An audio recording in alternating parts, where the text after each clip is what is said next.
So you are going to die. Yep. Not yet. Not yet. You're not going to die yet. But at some point you will die. And sad news, so will your family. I know this is going to be a great video, but there are ways to make it less terrible, this dying thing, for you and everyone around you, but only 37% of us do this thing now. And who can we blame for that? Designers. Today, we're going to point some fingers at designers. And so what is this thing that we don't do? It's called an advance directive. And an advance directive is important. It basically tells your doctor, one, that you want the pull plugged, or if you do want the plug pulled, and when, and who gets to make the decision to pull it. But yet, why do only 37% of us have this thing? So we're going to go over this today, and I'll show you 3 apps where designers have this wild power over our lives. I actually kind of mean our deaths. Okay, so an advance directive is obviously good for the healthcare system. 21% of Medicare costs are supporting the last year of life. And most of that is driven by this hospital stays, where instead of going basically to hospice or palliative care, you're in the hospital. An analysis actually showed that people who die in the hospital spend about 7 times those that die at home. So then the question becomes, well, why are we staying in the hospital so long, other than the food? It's because we are getting these life-saving treatments like feeding tubes and breathing machines.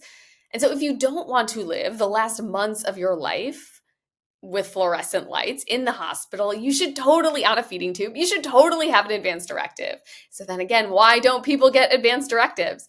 So classic reasoning would look at our belief system. And NPR actually interviewed an expert, and this person said, many people don't sign up for advance directives because they worry they are not going to get any care if they say they don't want life-extending measures.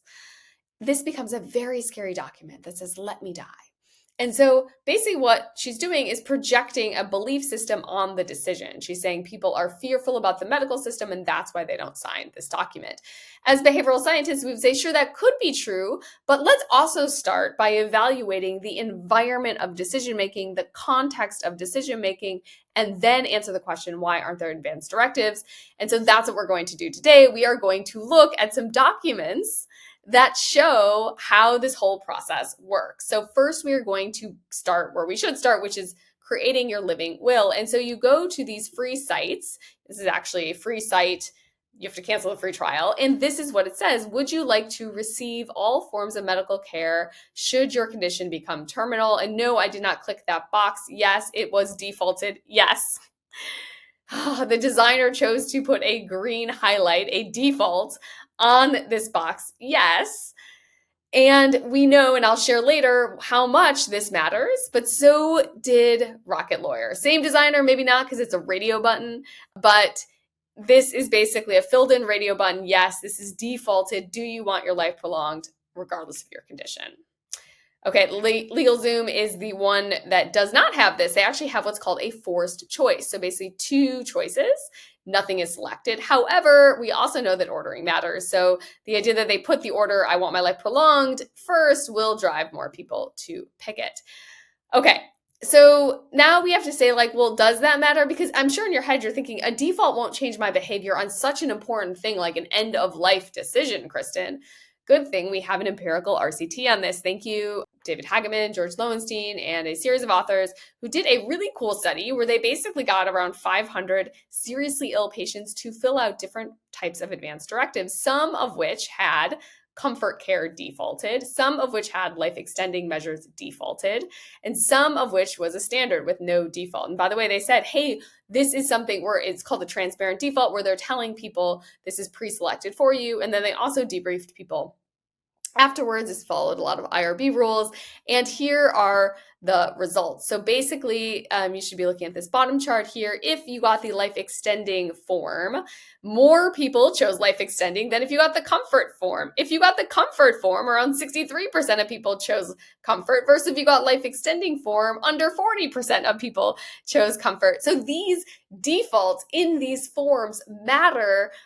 They matter, our life or death, or life and death to our decisions.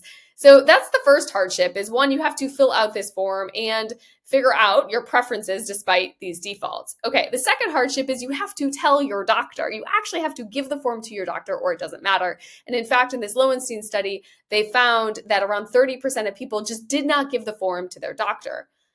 And they nagged these people because they had an incentive for the full study to get it to the doctor, but 30% of people just never did. And so that's really where my story starts, where I was about to upload my advanced directive to medical system, being a really thoughtful person, and I got stuck. So this is what Sutter Health has. Now it's my chart, Epic, and they have an advanced care. Now it's in a long menu of things, but cool, they have advanced care planning.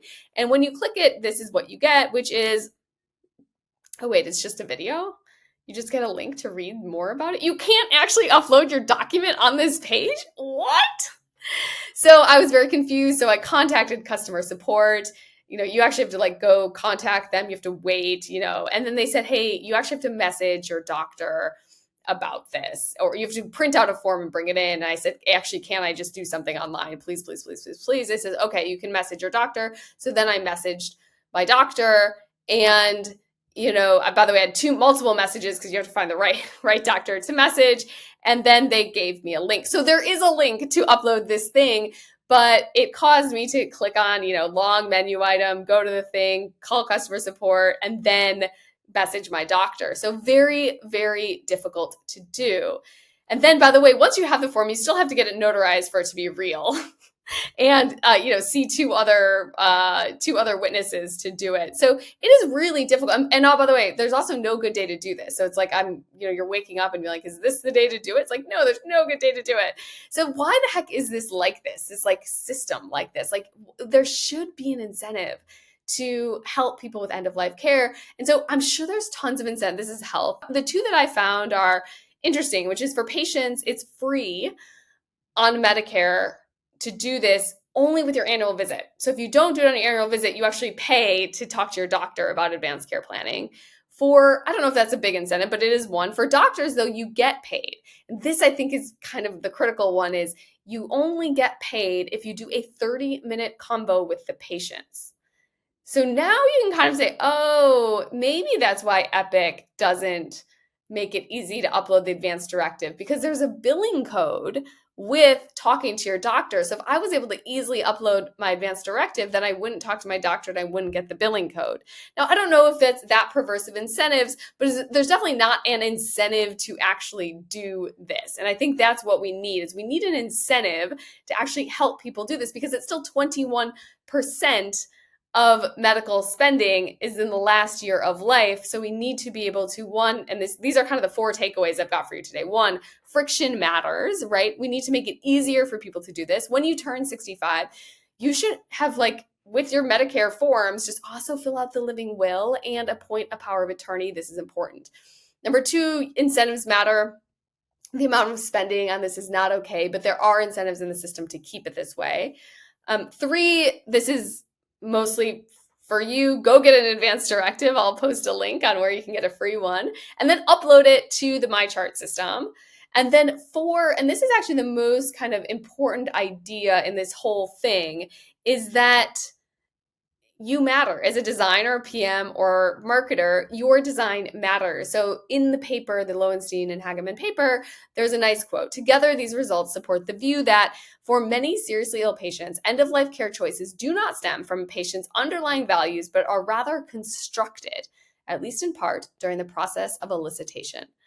What that means is that people are making up their preferences at the point of decision. They are making them up at the point they see your UX and UI. And so you have so much power, so much power.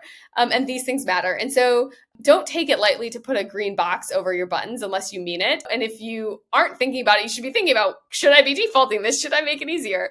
And so with that, I hope you advance in your advanced directive planning.